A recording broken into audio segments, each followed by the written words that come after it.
In the winter of 1847, something arrived in the remote mountain town of Milbrook, Vermont, that would haunt the survivors for the rest of their lives.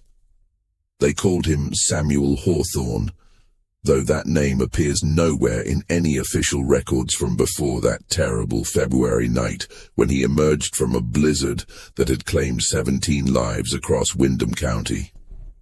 What the townspeople discovered about this man, who spoke of distant lands beyond the mountains and demonstrated medical knowledge that saved dozens during a deadly outbreak of winter fever, would shake their faith in human nature itself and reveal truths about survival that civilized minds refuse to accept. For over a century and 70 years, the Milbrook Historical Society has kept certain documents locked away from public view.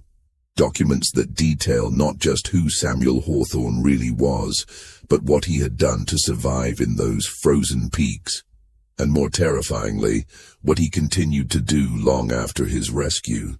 The truth about Samuel Hawthorne isn't just a story of survival gone wrong. It's a testament to how far a human being can fall when civilization strips away, and how monsters can hide behind the masks of saviors while slowly converting entire communities to their twisted philosophy of existence. Before we continue with the story of Samuel Hawthorne and the winter that changed Milbrook forever, make sure to subscribe and hit that notification bell, because stories like this one dig deep into America's darkest historical secrets. And tell us in the comments what state you're listening from, because you might be surprised how many similar disappearances happened in your area during those harsh winters of the 1840s. The pattern of mysterious vanishings that followed Samuel Hawthorne's path through New England affected over 60 families across 4 states, and the authorities never connected the dots until it was far too late. The records I'm about to share with you come from sources that have never been digitized, never been made public, and for good reason. They contain details about human nature that most people aren't prepared to confront. Milbrook, Vermont, in 1847, was the kind of place where everyone knew everyone's business, or thought they did. Nestled in a valley between the Green Mountains, roughly 40 miles northeast of Bennington, the town barely scratched 300 souls, most of them farmers, loggers, and their families trying to make an honest living from unforgiving land. The settlement had been established in 1789 by Revolutionary War veterans seeking cheap land and a fresh start, but by the 1840s it had become one of those forgotten communities that existed in the gaps between larger towns, connected to the outside world only by treacherous mountain roads that became impassable for months during winter. The winter of 1846-47 had been particularly brutal, with temperatures dropping so low that the town's doctor, Ezekiel Putnam, a Harvard-educated physician who had come to Milbrook in 1843 seeking a simpler life after losing his practice in Boston due to gambling debts, recorded in his journal that whiskey froze solid in bottles left overnight. The Connecticut River, which normally provided the town with fresh water and a route for trade goods, had frozen to a depth of 4 feet by January. Even the hardiest locals, men like Norwegian immigrant Henrik Bergström, who had survived winters in the Arctic Circle, spoke of this season as unlike anything they had experienced. The town's heart was Main Street, a muddy thoroughfare in summer, a frozen wasteland in winter, lined with Jeremiah Prescott's General Store, a 2-story wooden building that served as the community's primary source of supplies and unofficial news center. Prescott, a shrewd merchant who had moved from Connecticut in 1839, kept meticulous records of every transaction and every piece of gossip that passed through his establishment. His ledgers would later become crucial evidence in understanding the extent of Samuel Hawthorne's influence over the community. The Milbrook Inn, run by the widow Abigail Fortesque, stood at the eastern end of Main Street. Mrs. Fortesque, whose husband had died in a logging accident 3 years prior, maintained rooms for the occasional travelers who found themselves stranded in Milbrook during their journeys through the mountains. Her inn also served as the town's informal social center, where farmers and loggers would gather on winter evenings to drink corn whiskey, play cards, and share news from the outside world. The modest white church, where Reverend Isaiah Greenfield delivered sermons to increasingly thin congregations, dominated the town square. Greenfield, a stern Congregationalist minister who had been educated at Yale, had arrived in Milbrook in 1844 with dreams of building a strong Christian community in the wilderness. By the winter of 1847, however, his congregation was struggling with doubts that went far deeper than the typical challenges of frontier life. The harsh realities of surviving in such an isolated place were testing everyone's faith in divine providence. Most families lived in simple wooden houses heated by whatever firewood they could gather before the snows made the forests impassable. The more prosperous residents, like Thomas and Grace Thornbury, who owned the largest farm in the valley and employed several local men as seasonal workers, had two-story homes with multiple fireplaces and cellars for storing preserved food. The Thornburys had 3 children.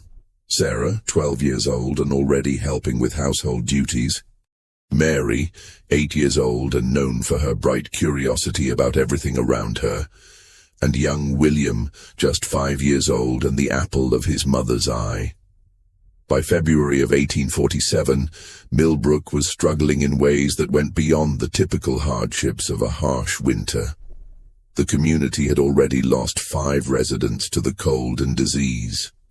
Old Henrik Bergström, the Norwegian logger who had been found frozen in his cabin after the chimney collapsed during a January blizzard, had been beloved by the children for his stories of trolls and northern lights. Margaret Fairchild's baby had died of pneumonia despite Dr. Putnam's best efforts, leaving the young mother in a state of grief so profound that she barely spoke to anyone anymore. Most concerning was the growing shortage of food and medical supplies. The last supply wagons had arrived in late November, and no one expected any relief until the spring thaw opened the mountain passes. Dr.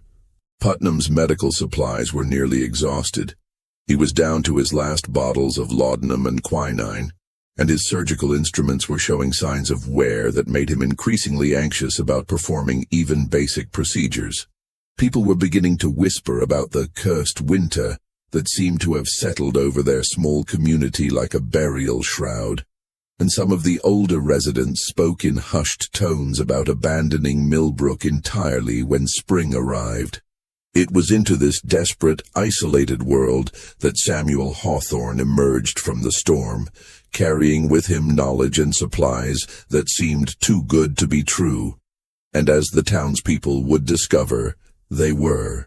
February 18th, 1847. The date is burned into the memory of every Milbrook family that survived what came after, recorded not just in Dr. Putnam's medical journals, but in the personal diaries of at least 6 residents who documented the strange events that began that night. Young Timothy Prescott, Jeremiah's 14-year-old son, was the first to spot the figures stumbling down the mountain path in the middle of a blizzard that had already buried 3 feet of new snow in the valley since dawn.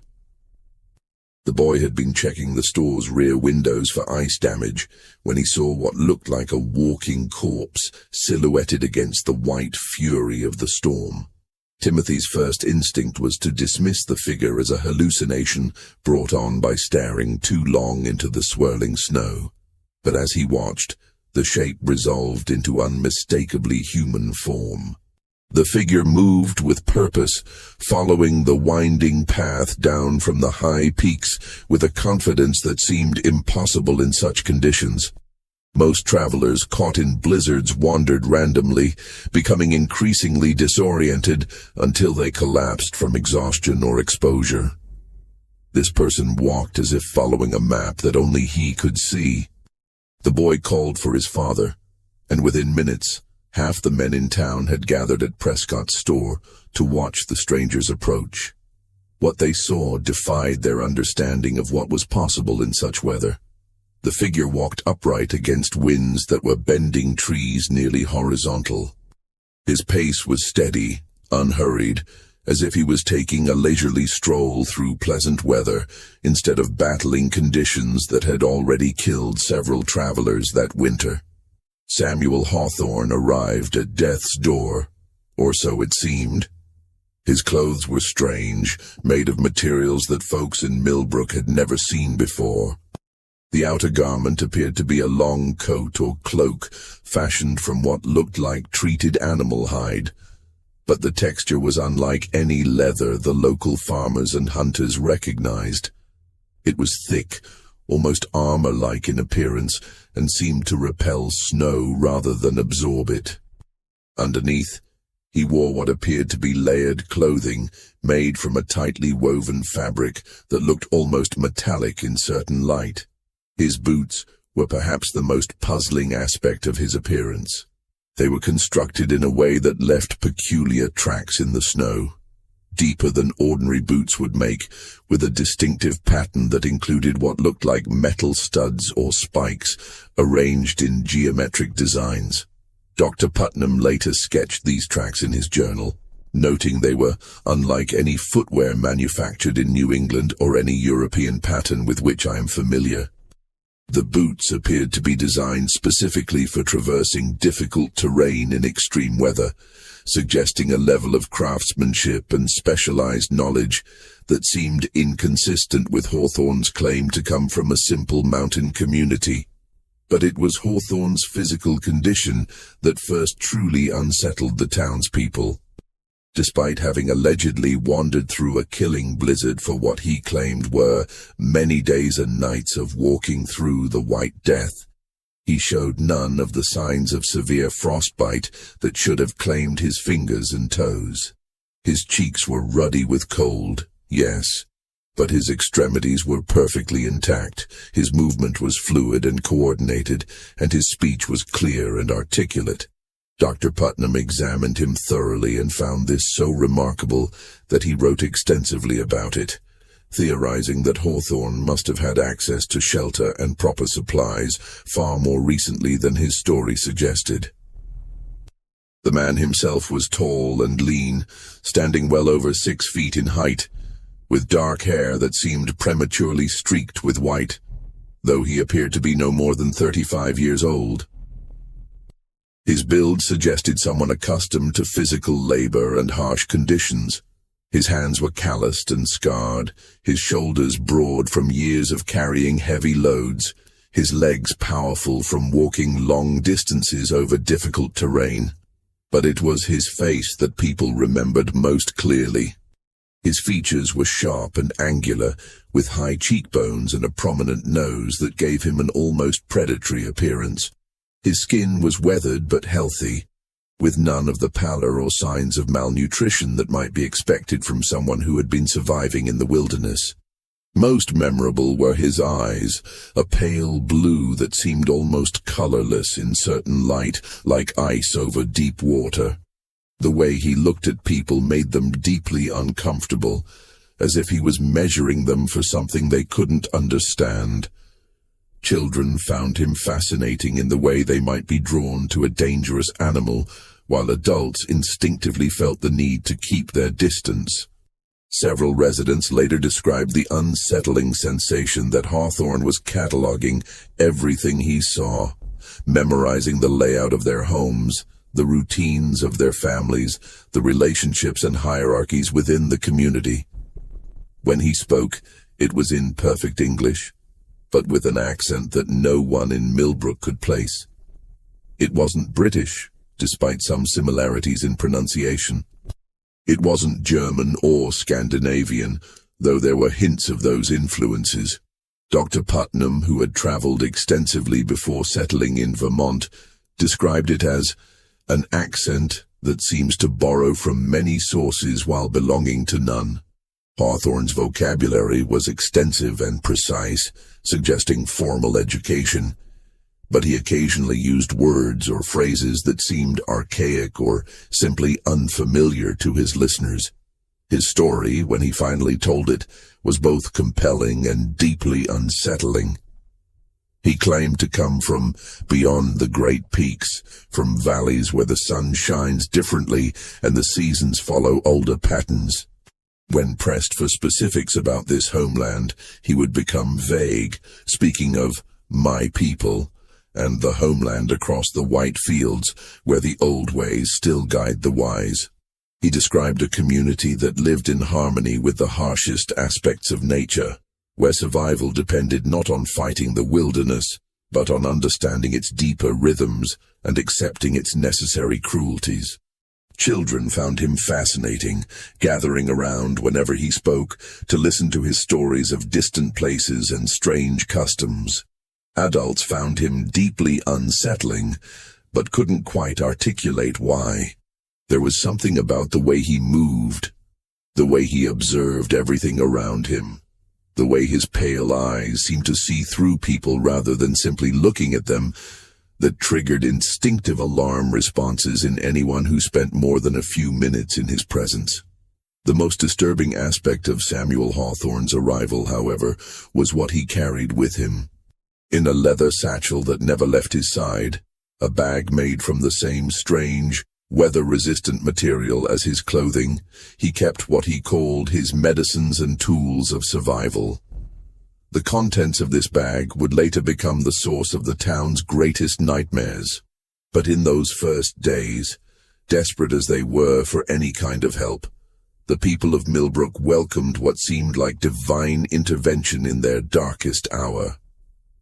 That first night, as Hawthorne sat by the fire in the Milbrook Inn, warming himself with a mug of Mrs. Fortesque's strongest coffee, he began to demonstrate the knowledge that would make him indispensable to the community.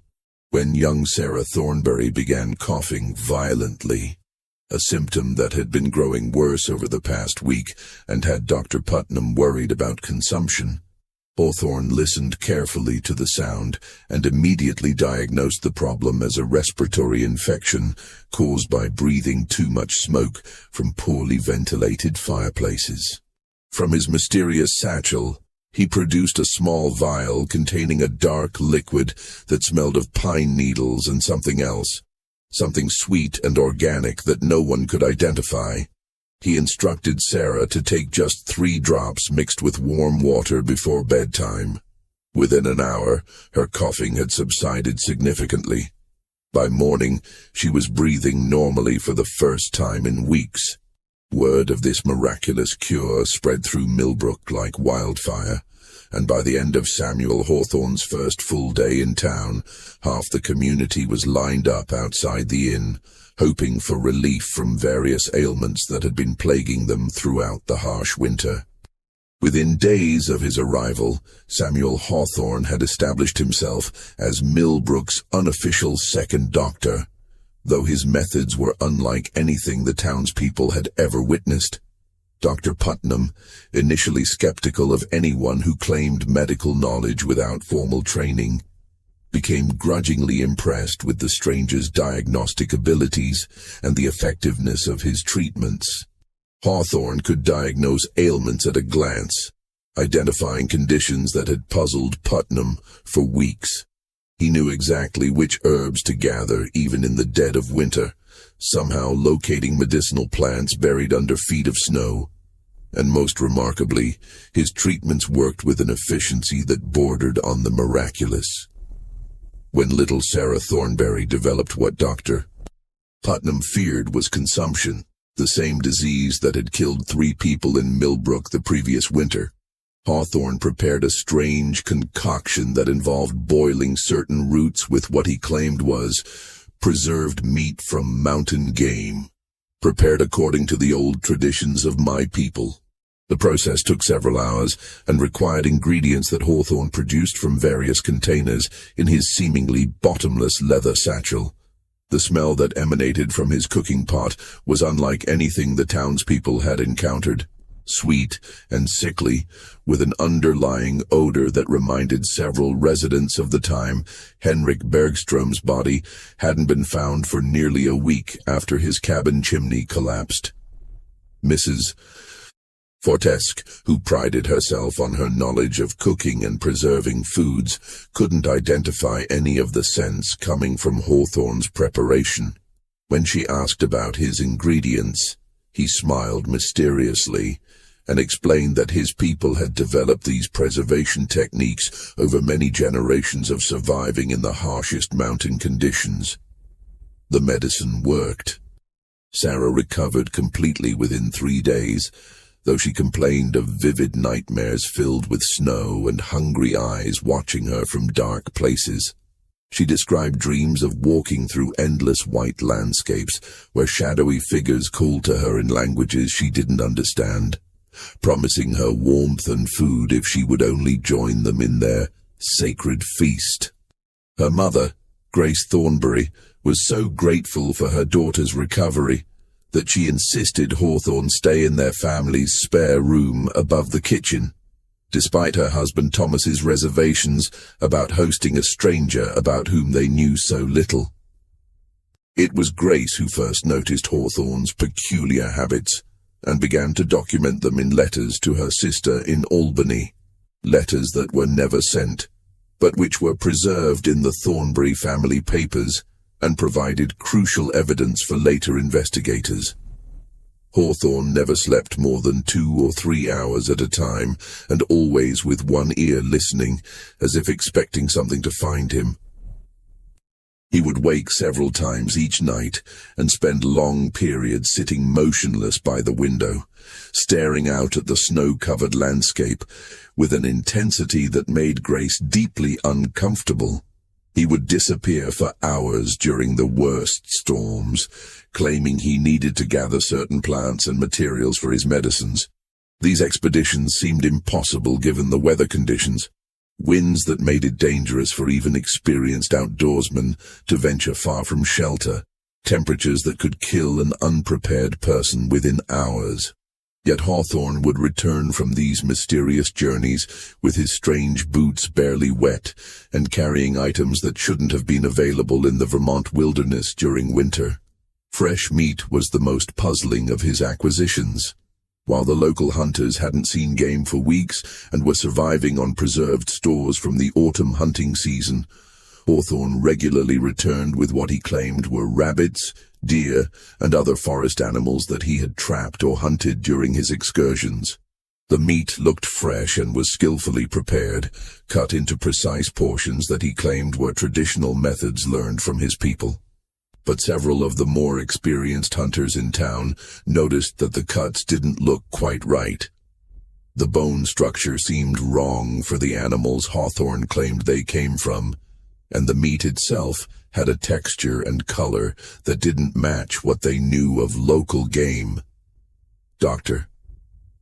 Putnam, whose medical training had included some study of anatomy, became increasingly suspicious of Hawthorne's game meat. During one of his examinations of the portions Hawthorne used in his medicines, Putnam noticed what appeared to be cuts of meat that looked remarkably similar to human muscle tissue. When he raised this concern with Hawthorne, the stranger laughed and explained that his people had developed techniques for preparing meat that could make even the toughest animals tender and nutritious. "You must understand, Doctor," Hawthorne said with his unsettling smile, "that survival in the true wilderness requires one to abandon the squeamish attitudes of civilized society. My people learned long ago that all meat is essentially the same. It provides the nutrients needed to sustain life, regardless of its original source. The important thing is proper preparation and the spiritual attitude with which one consumes what nature provides." Grace found him one morning carefully cleaning what appeared to be a woman's silver locket, polishing it with a soft cloth while humming a tune she'd never heard, but which seemed hauntingly familiar. The melody was simple, but deeply unsettling, with a rhythm that reminded her of funeral dirges she'd heard as a child. When she asked about the locket, he smiled that unsettling smile and said it belonged to a dear friend from home who couldn't make the journey but whose spirit travels with me always. But Grace could have sworn she'd seen that exact locket before, around the neck of Rebecca Henley, the wife of merchant James Henley, who had disappeared with her husband during a trip to Albany the previous autumn. The Henleys had been traveling through the mountain passes when an early storm trapped them, and despite extensive searches by local authorities, no trace of them had ever been found. The locket was distinctive, silver, with an intricate floral pattern that Rebecca's grandmother had brought from Ireland. Grace had admired it many times when the Henleys visited Milbrook for supplies. The stranger's room became a source of growing unease for the Thornbury family. Strange sounds emanated from it at night, soft scraping noises like someone working with small tools, occasionally punctuated by what sounded like muffled crying or whimpering. The sounds were so faint that they might have been dismissed as settling wood or wind through the walls, but they followed patterns that suggested deliberate activity rather than natural phenomena. When Grace's husband Thomas finally worked up the courage to ask about the sounds, Hawthorne explained that he was working on maps to guide me back home when spring arrives, and journals to record the wisdom I've learned during my time among your people. He showed Thomas elaborate drawings on what looked like treated animal hide, marked with symbols and route notations that made no sense to anyone in Milbrook. The maps were incredibly detailed, showing topographical features, weather patterns, and travel routes through terrain that seemed far more extensive than anything visible from Milbrook. But the maps told a disturbing story for anyone who looked closely enough to understand their implications. They detailed every path through the surrounding mountains, every cave and shelter, every place where a person might take refuge during a storm. More troubling still, they included notations in a language none of the townspeople could read, marking certain locations with symbols that looked disturbingly like tally marks. Some areas were marked with what appeared to be numbers, suggesting that Hawthorne was keeping count of something or someone. Dr. Putnam, whose curiosity about Hawthorne's methods had evolved into genuine suspicion, began keeping his own detailed notes about his colleagues' behavior and the effects of his treatments on the townspeople. What he documented would later become crucial evidence in understanding the true nature of what was happening in Milbrook. The first disturbing pattern Putnam noticed was in the way Hawthorne's patients responded to his treatments.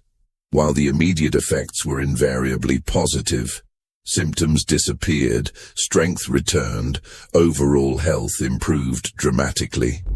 There were subtle changes in behavior that became apparent over time. Patients who had been treated by Hawthorne began to crave meat with an intensity that seemed unusual, especially given the limited protein available during the harsh winter. They also displayed increased aggression and territorial behavior, becoming protective of their food stores in ways that went beyond normal wartime rationing instincts. More troubling were the psychological changes. Several of Hawthorne's patients began experiencing similar nightmares, dreams of walking through snowy landscapes populated by shadowy figures who offered them sustenance in exchange for joining their eternal feast. These dreams were so vivid and consistent across multiple patients that Putnam began to suspect some form of shared psychological influence, possibly through ingredients in Hawthorne's medicines that affected brain function. The breaking point in Dr. Putnam's growing suspicions came when he decided to analyze one of Hawthorne's medicine preparations using techniques he had learned during his medical training in Boston. Using a microscope he kept for examining tissue samples, Putnam discovered what appeared to be human hair and bone fragments in a powder that Hawthorne claimed was made from ground antler and medicinal roots. When confronted with this evidence, Hawthorne's reaction was swift and chilling. Rather than denying the findings or expressing surprise, he seemed pleased that Putnam had been observant enough to make the discovery. "Ah, Doctor," Hawthorne said, his pale eyes gleaming with what appeared to be genuine admiration. "I had hoped someone in this community would possess the intelligence to understand the true nature of my work. Yes, you are correct in your analysis.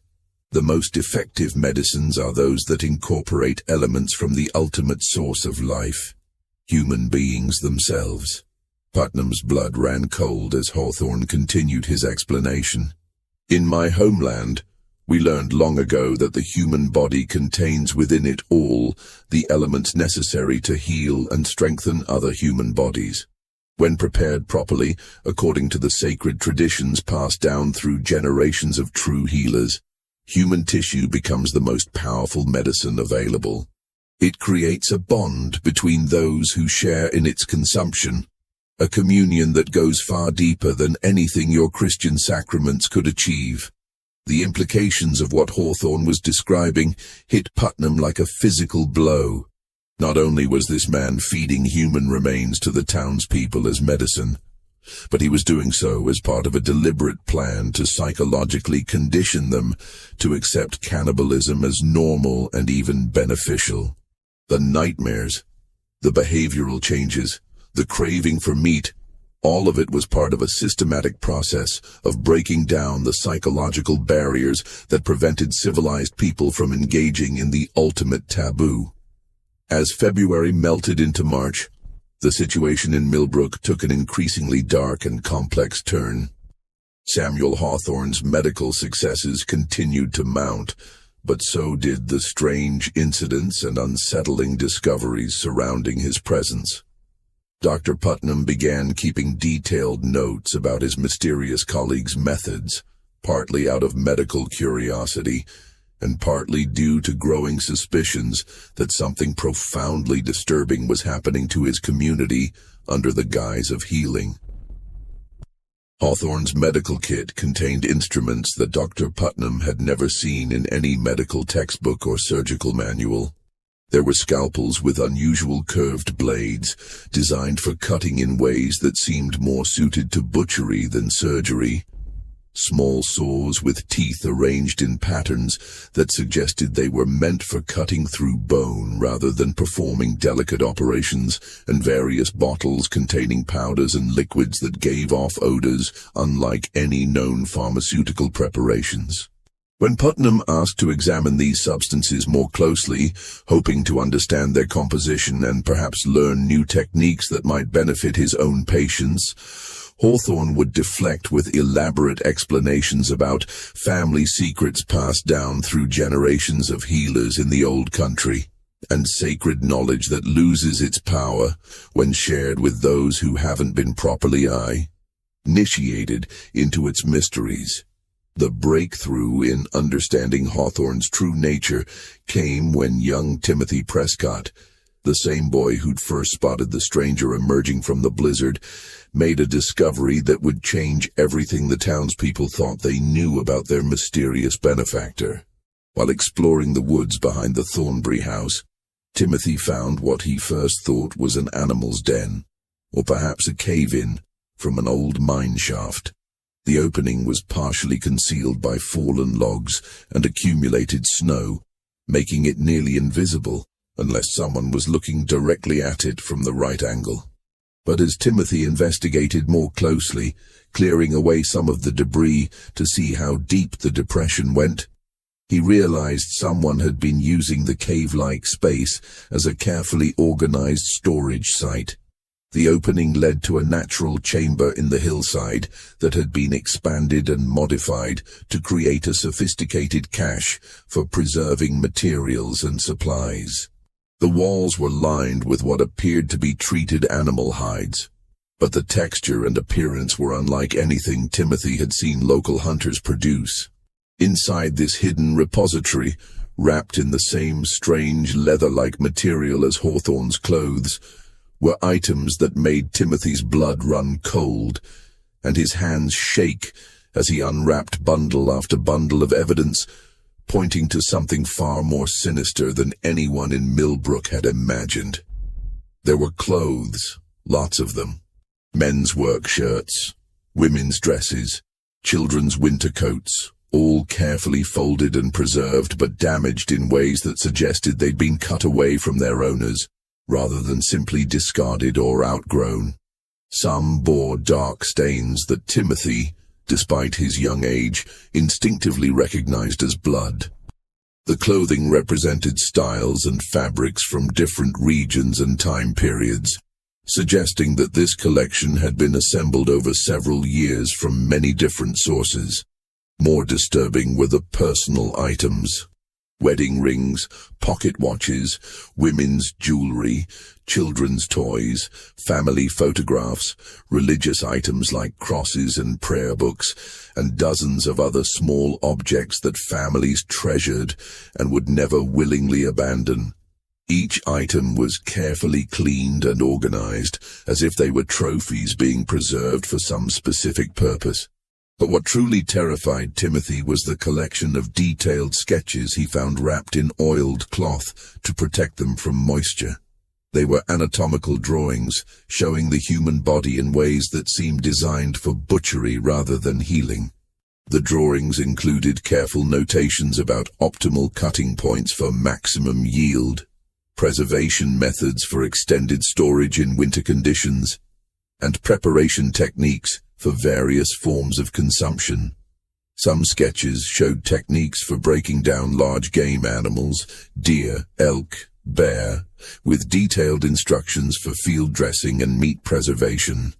But others clearly depicted human forms with similar notations, treating the human body as simply another source of protein to be harvested and processed. The clinical precision of these drawings, combined with their obvious practical application, suggested that their creator had extensive hands-on experience with the procedures they illustrated. Timothy ran home and told his father, who initially dismissed the boy's story as winter fever imagination brought on by too many ghost stories around the fire. But Jeremiah Prescott was a practical man who had learned to trust his son's observations. And when Timothy led him to the cache, even he couldn't explain away what they'd discovered. The most chilling find was a journal written in the same careful handwriting that had created Hawthorne's maps. The entries were dated going back over 3 years, describing what the author called expeditions into the mountains and encounters with traveling parties and isolated families.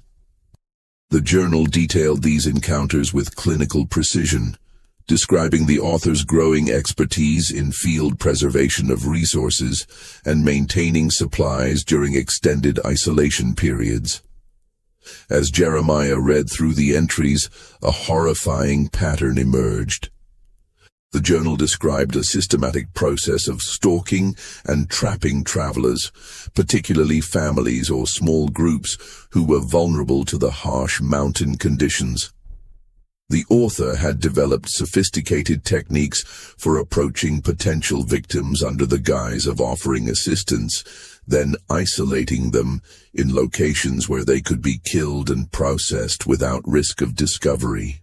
One entry, dated nearly 18 months before Hawthorne's arrival in Milbrook, described an encounter with a family of 5 traveling to Albany for the father's work as a mill supervisor. The journal detailed how the author had offered to guide them through a mountain pass that would save them several days of travel, only to lead them into a trap during a storm. What followed was described with the clinical precision of a medical procedure, detailing how each family member had been killed and their bodies processed for meat and other useful materials. The journal revealed that this wasn't random violence or simple murder for robbery. It was a calculated system for obtaining human flesh for consumption and for use in the medicines that Hawthorne had been administering to the people of Milbrook. The author described human meat as the most nutritionally complete protein available and detailed various methods for preserving and preparing it for both immediate consumption and long-term storage. Most disturbing of all were the entries describing the psychological effects of consuming human flesh, both on the author himself and on others who had been gradually introduced to the practice.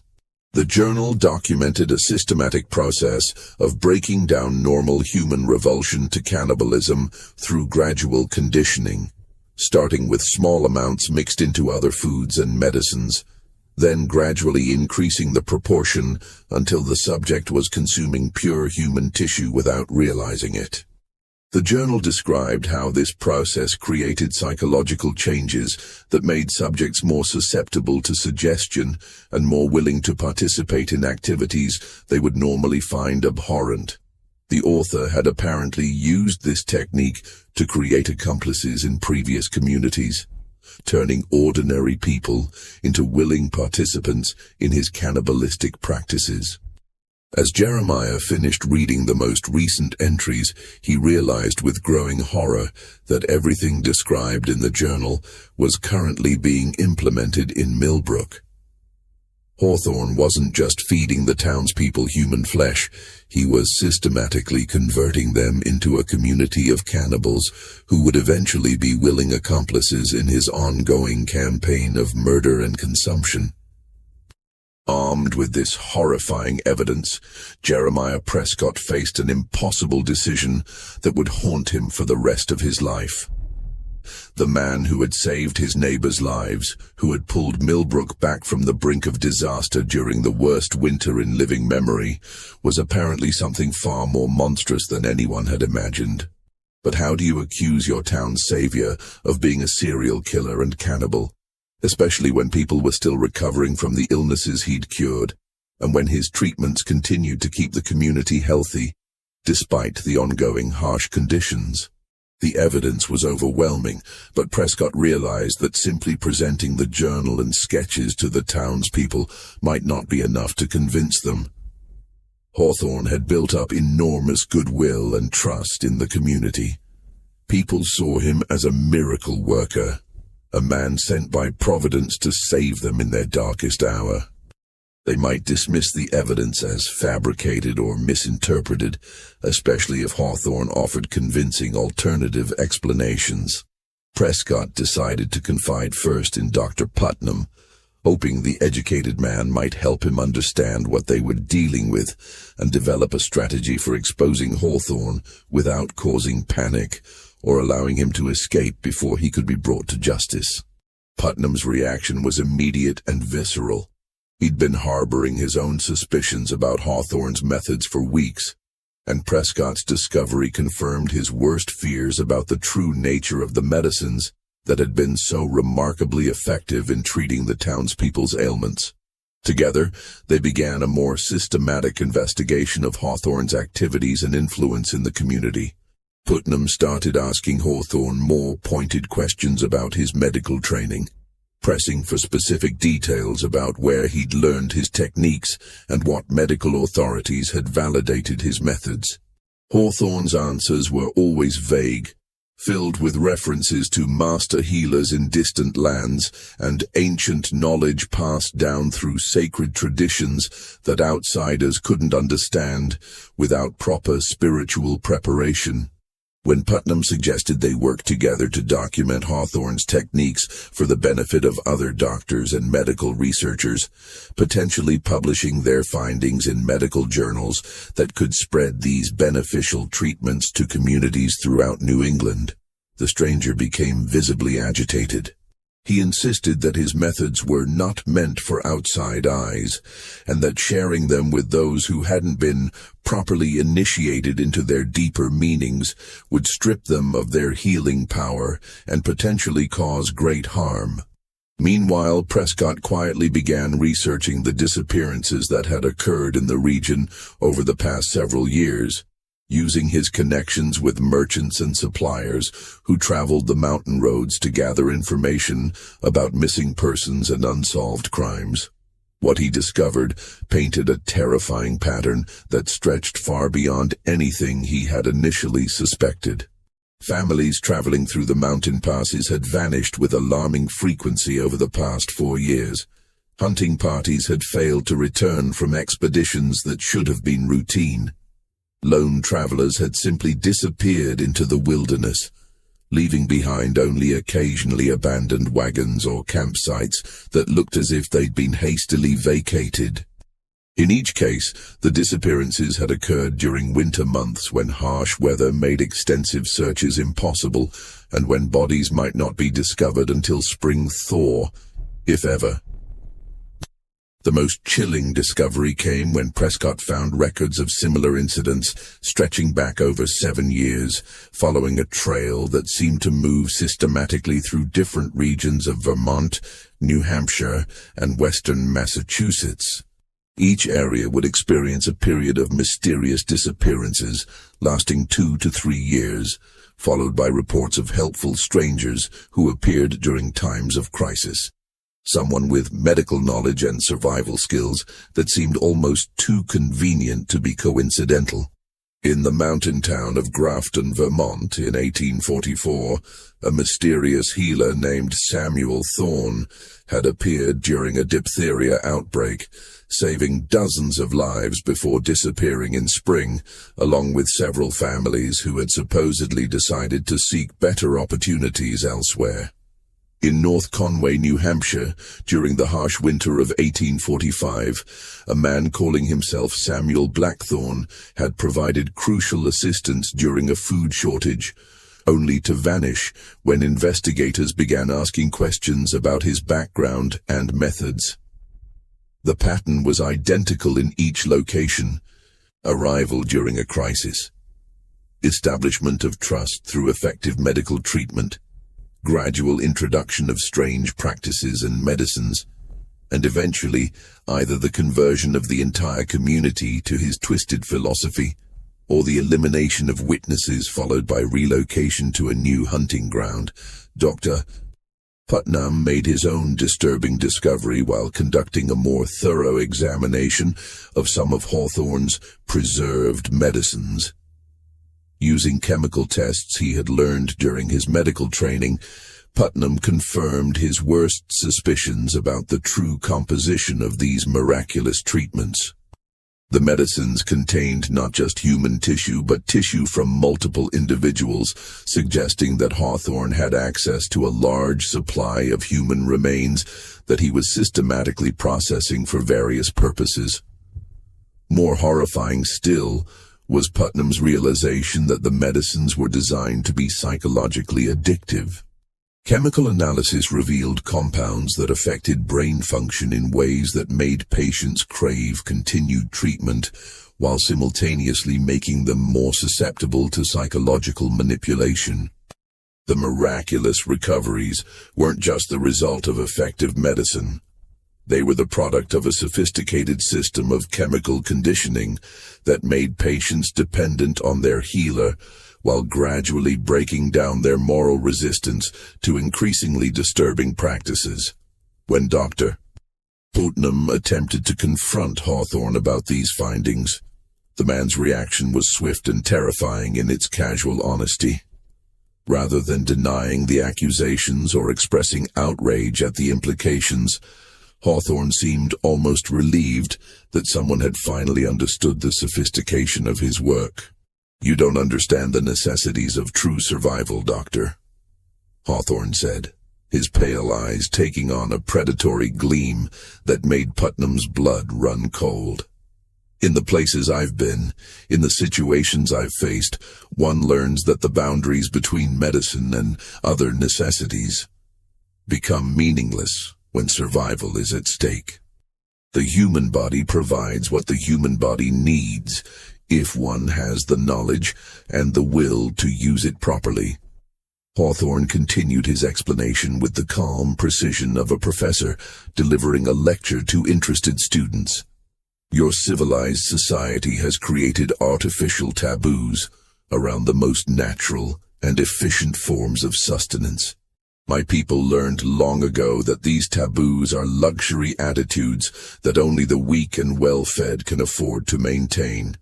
When winter comes, when food runs out, when death stalks every household, such squeamishness becomes not just foolish, but actively harmful to survival. Putnam left that conversation convinced that Samuel Hawthorne wasn't just a killer. He was something far worse. He was a cannibal who had perfected his methods over years of practice, using medical knowledge to justify and refine his horrific activities while developing techniques for converting entire communities to his twisted worldview. The situation in Milbrook began to escalate rapidly as more townspeople started exhibiting the behavioral changes that Putnam had observed in Hawthorne's patients.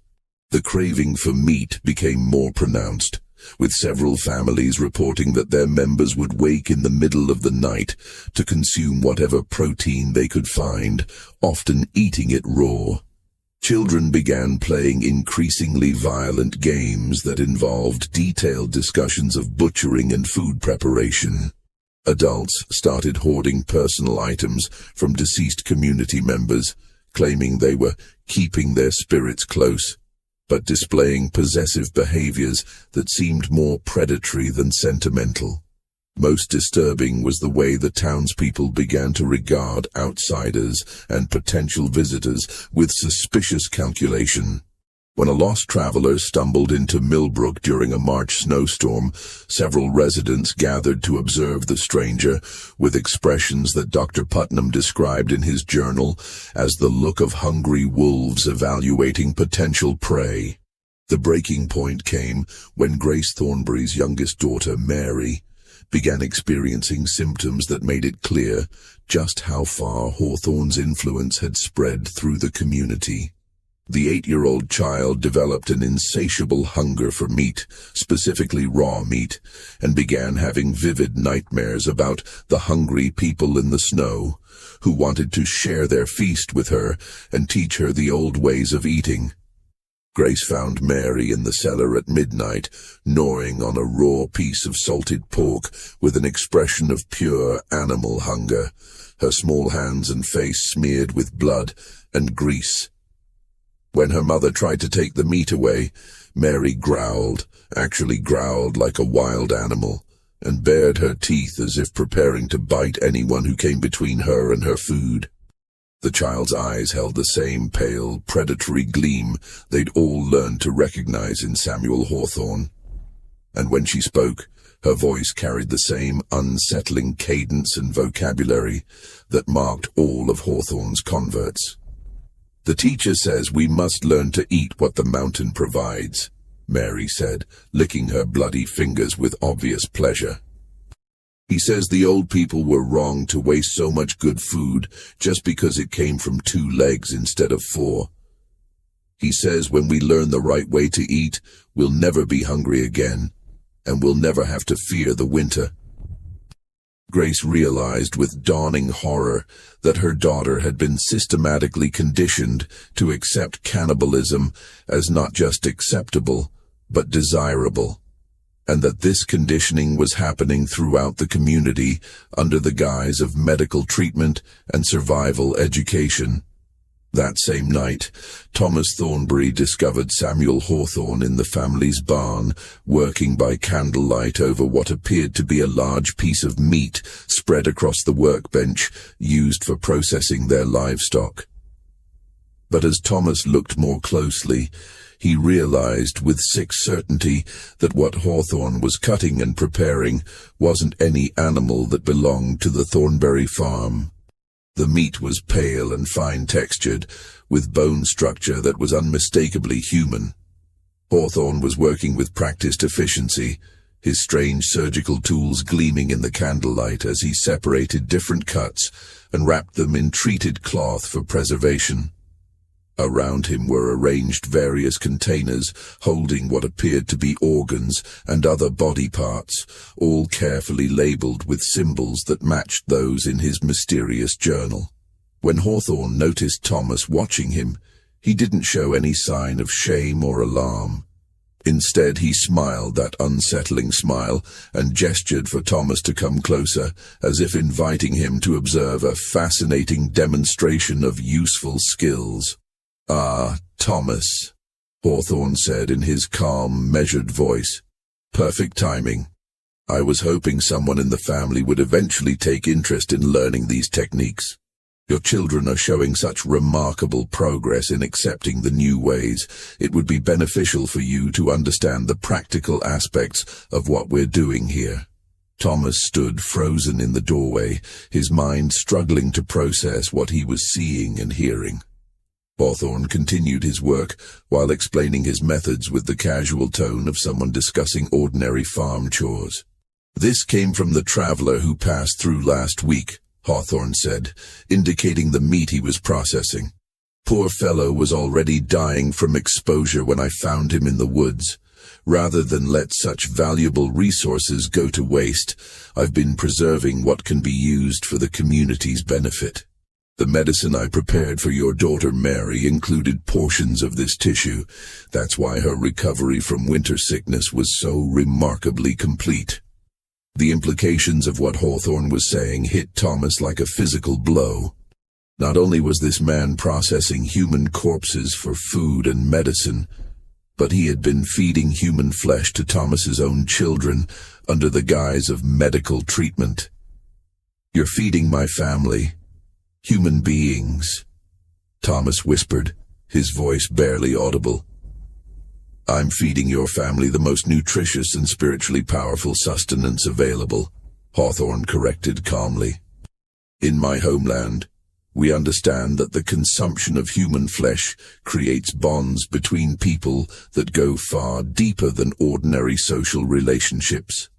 Those who share in the sacred feast become part of an eternal community that transcends the ordinary boundaries of life and death." Hawthorne set down his tools and turned to face Thomas directly, his pale eyes gleaming with evangelical fervor. "Your family is being transformed, Thomas. Your children are being prepared for a life where they will never again fear hunger, cold, or isolation.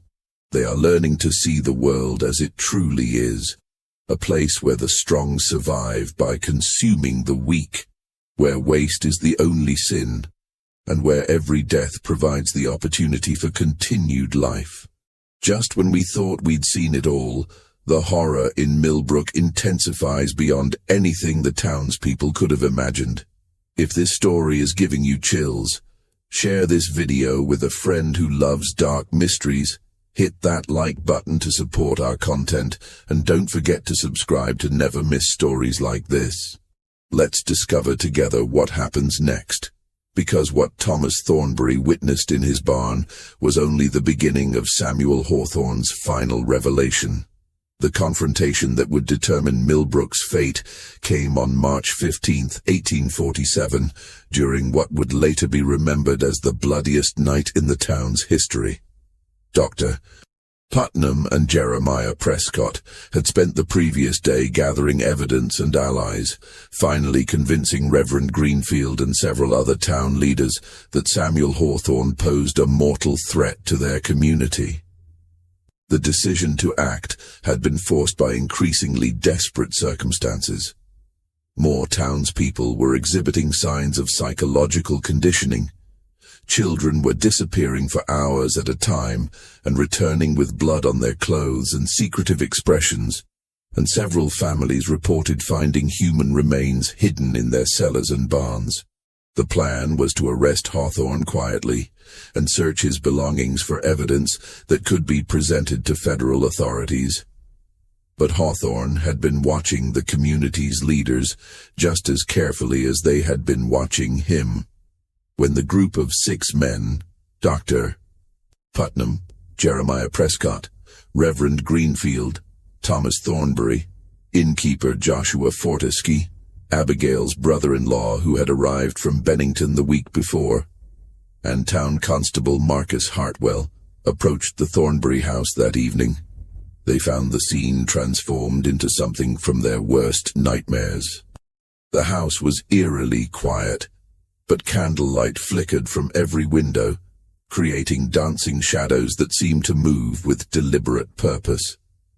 Too quiet for a household that should have contained a family of 5, plus their mysterious guest.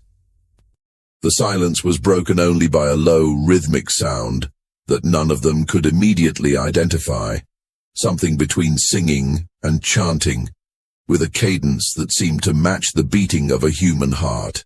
Thomas Thornbury met them at the door, but the man who greeted them was no longer the hard-working farmer they had known for years.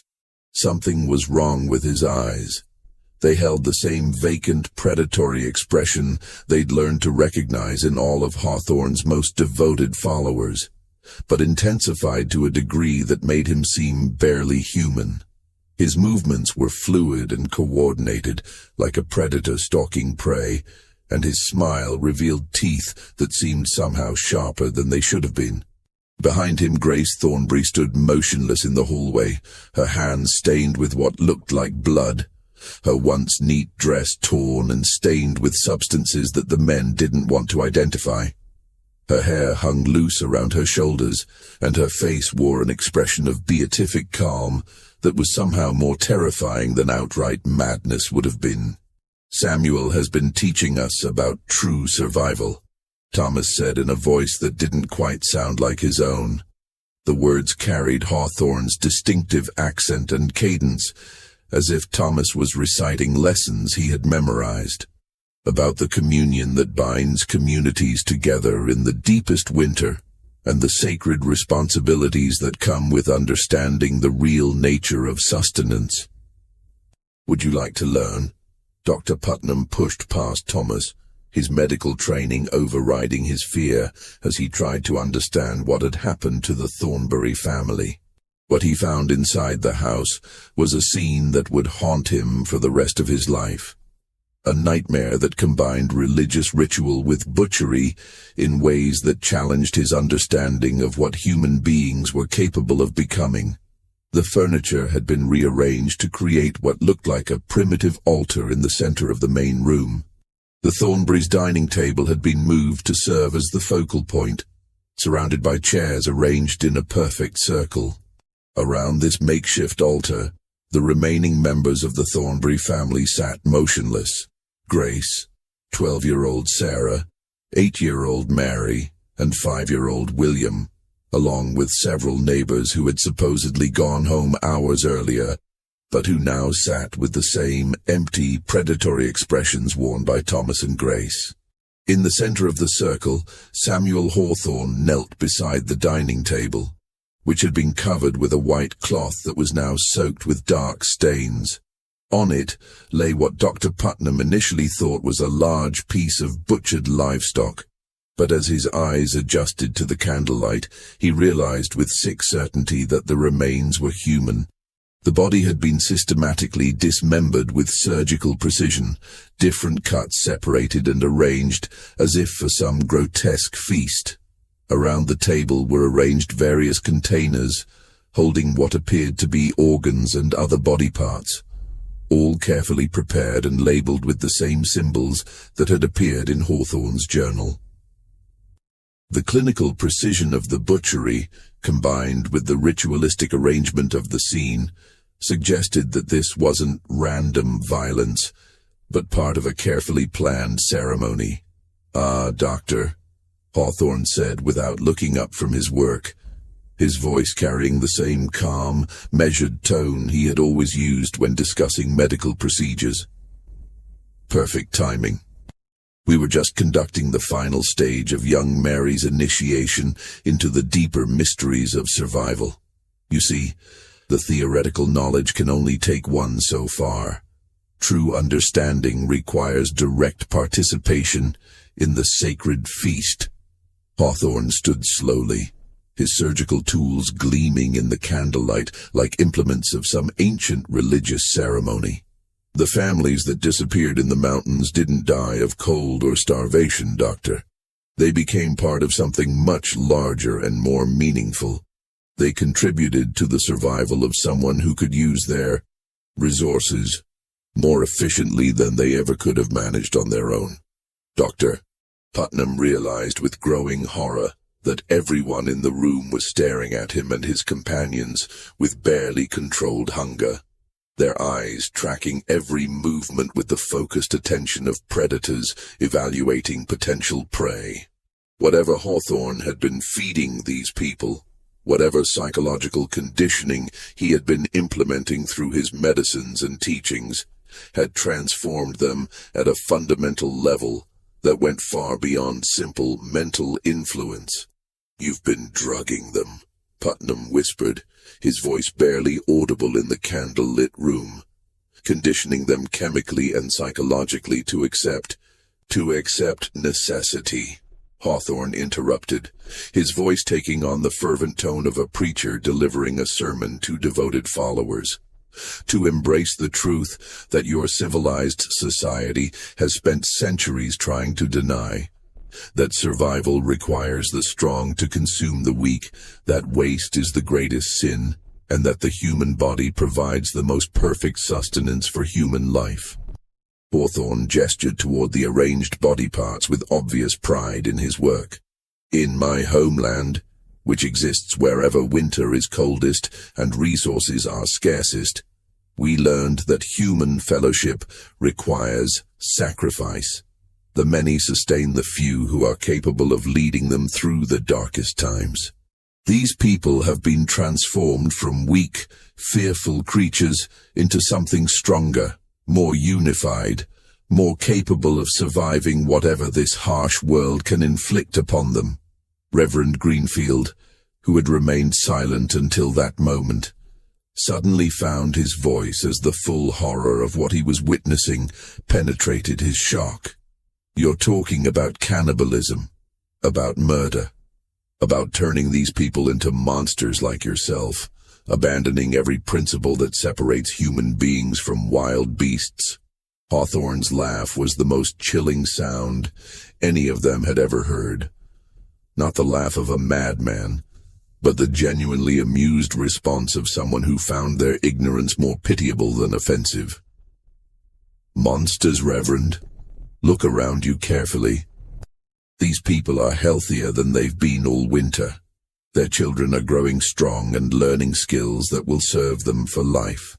Their families are unified in purpose, in ways that your empty promises of heavenly reward could never achieve. I've given them something infinitely more valuable than your abstract moral principles. I've given them the tools and the mindset to survive anything this world can inflict upon them." The confrontation that followed was swift, brutal, and unlike anything the men of Milbrook had ever experienced. Hawthorne's converts attacked the intruders with savage coordination, moving like a pack of predators who had hunted together many times before. Their movements were fluid and practiced, suggesting that this wasn't the first time they had been called upon to defend their transformed community against outside interference. Thomas Thornbury moved with inhuman speed, his farm-strengthened hands becoming claws that raked across Constable Hartwell's face before the man could draw his weapon. Grace Thornbury produced a butcher's knife from somewhere in her blood-stained dress and advanced on Reverend Greenfield with the focused determination of someone who had been trained for exactly this situation. Most horrifying of all were the children. Sarah, Mary and William Thornbury attacked with coordination that spoke of extensive training, their small size allowing them to move underneath the men's defenses, while their complete lack of fear or hesitation made them far more dangerous than their age would suggest. They had been transformed into something that was no longer quite human, retaining their childish appearance while gaining the predatory instincts of natural killers. Dr. Putnam found himself fighting for his life against people he had known and treated for years, people whose children he had delivered and whose ailments he had cured. But the individuals attacking him bore only physical resemblance to the farmers and families he had called neighbors. Their personalities, their moral frameworks, their fundamental understanding of right and wrong had been systematically dismantled and rebuilt, according to Samuel Hawthorne's twisted philosophy. The battle was desperate and chaotic, fought with farm tools, kitchen knives, and bare hands in the confined space of the Thornbury house. The converts fought with the desperate ferocity of people defending not just their lives, but their entire world view, while the town leaders fought with the desperation of men who understood that failure meant not just death, but the complete corruption of everything they held sacred. Dr. Putnam barely escaped, carrying word of the horror to the rest of Milbrook while bleeding from multiple wounds and haunted by images that would never leave his memory. Joshua Fortesque managed to reach his horse and ride toward Bennington to bring help from outside authorities, though he would never make it to his destination. The others, Reverend Greenfield, Thomas Thornbury, and Constable Hartwell, disappeared into the nightmare that the Thornbury house had become. By dawn, half the remaining population of Milbrook was mobilizing to end Samuel Hawthorne's reign of terror, but they were no longer fighting a single deranged individual. They were facing an organized community of converts who had been systematically prepared for exactly this confrontation and who regarded the approaching townspeople not as neighbors trying to save them, but as enemies threatening everything they had learned to value.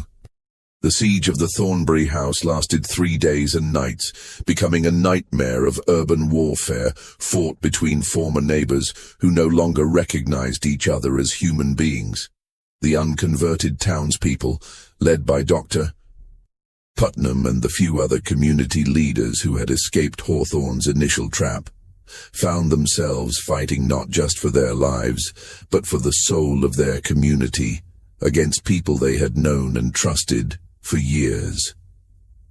Samuel Hawthorne had prepared for this eventuality with characteristic thoroughness. The house had been fortified with barricades and defensive positions that suggested months of planning. The converts had stockpiled weapons, food, and medical supplies that would allow them to withstand an extended siege. Most disturbing of all, they fought with coordination and tactical knowledge that indicated extensive training in organized violence. The unconverted townspeople quickly realized they were outmatched. Hawthorne's followers moved through the house and surrounding buildings with the fluid coordination of soldiers who had drilled together extensively.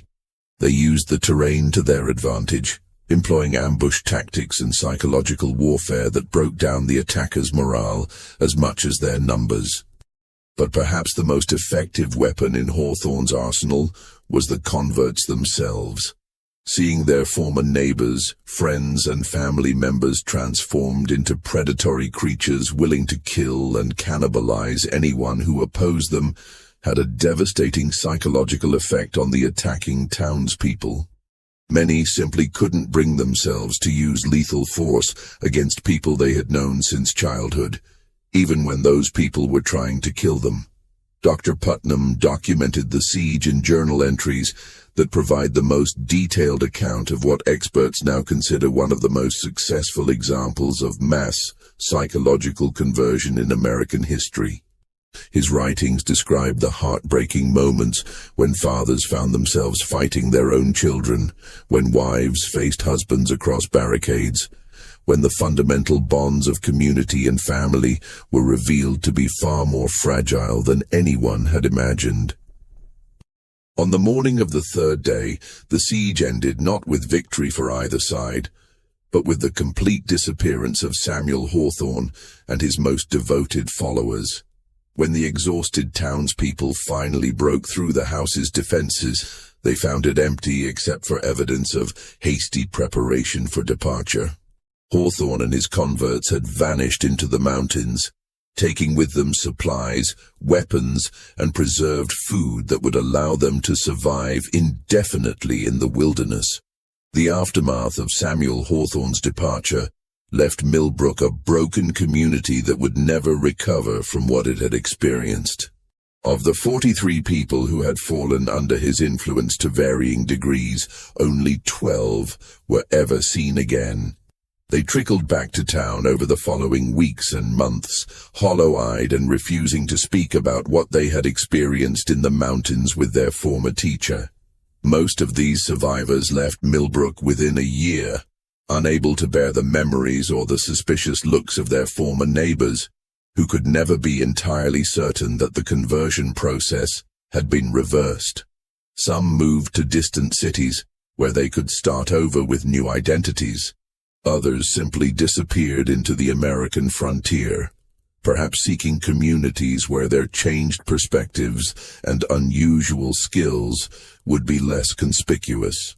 Dr. Putnam spent the remaining years of his life documenting everything he could remember about Hawthorne's methods, teachings, and the systematic process by which an ordinary community had been transformed into a cannibalistic cult.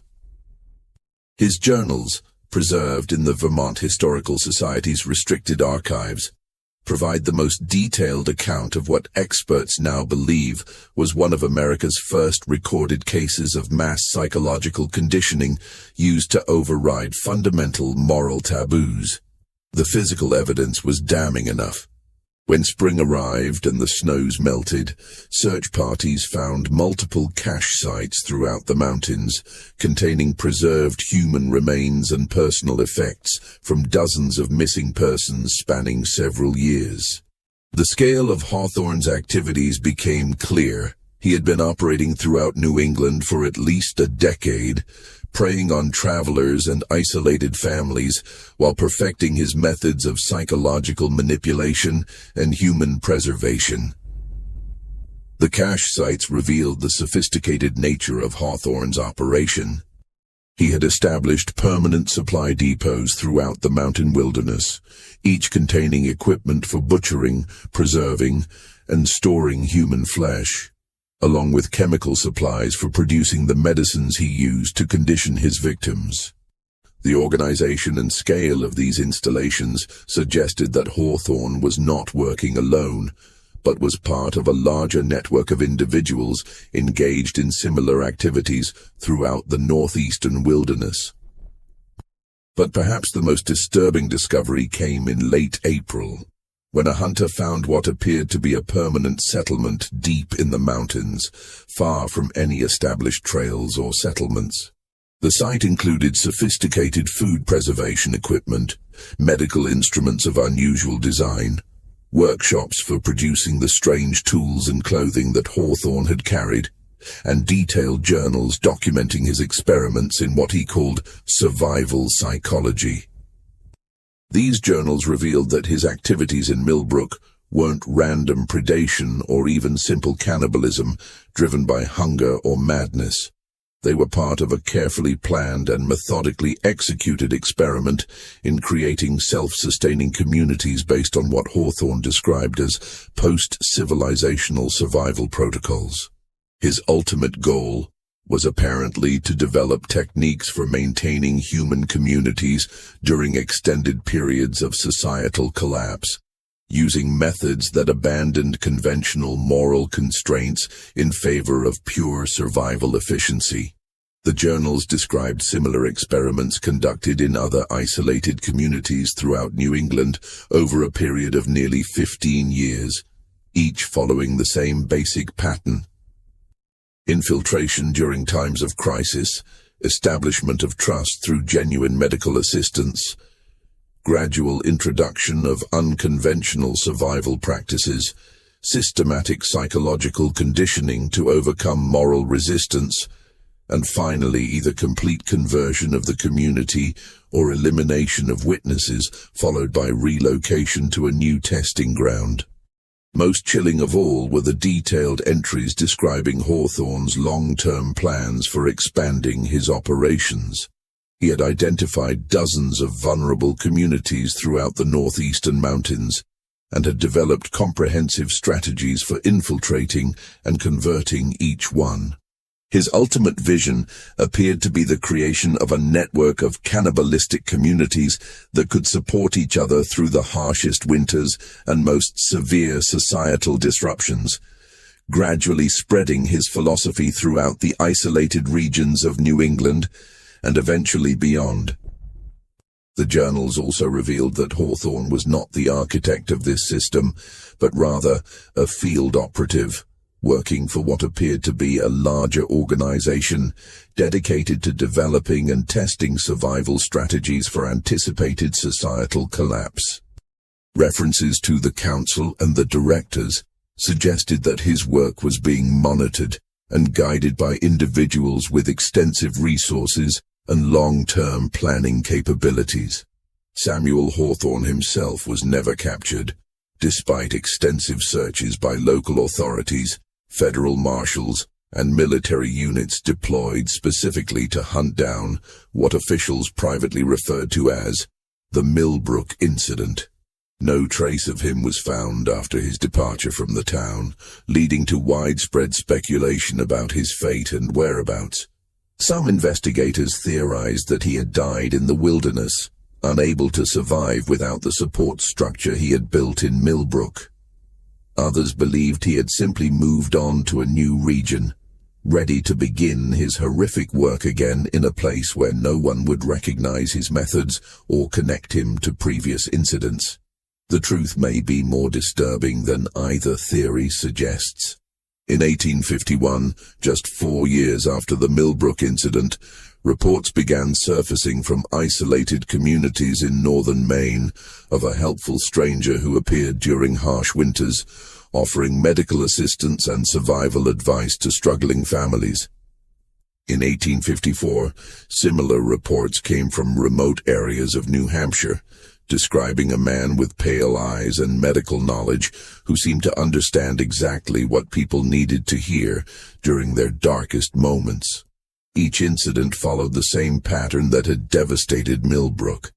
Arrival during a crisis, establishment of trust through effective medical treatment, gradual introduction of unconventional practices, and eventually either complete conversion of the target community or mysterious disappearances, followed by the stranger's departure.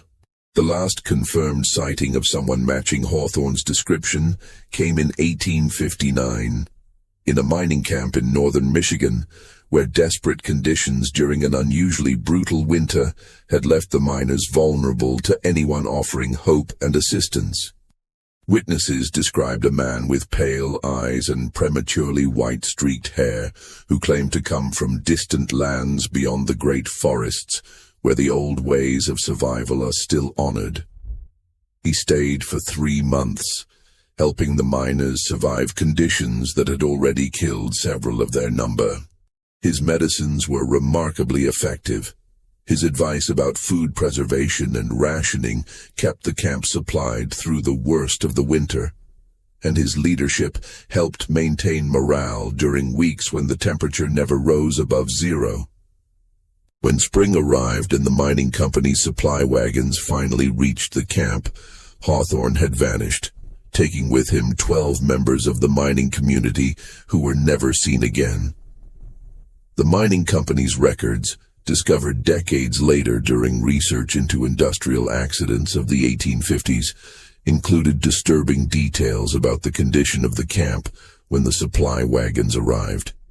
The remaining miners displayed behavioral changes consistent with those observed in Milbrook survivors: obsessive hoarding of food, unusual dietary preferences involving raw meat, and social dynamics that suggested the community had developed hierarchical structures based on principles very different from conventional mining camp organization.